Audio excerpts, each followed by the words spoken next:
اجتكم زينب اهل الشام،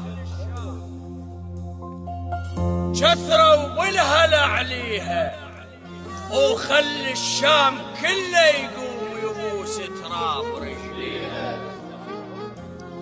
اجتكم زينب اهل الشام، كثروا بالهلا عليها، وخلى الشام كله يقوم يبوس تراب رجليها.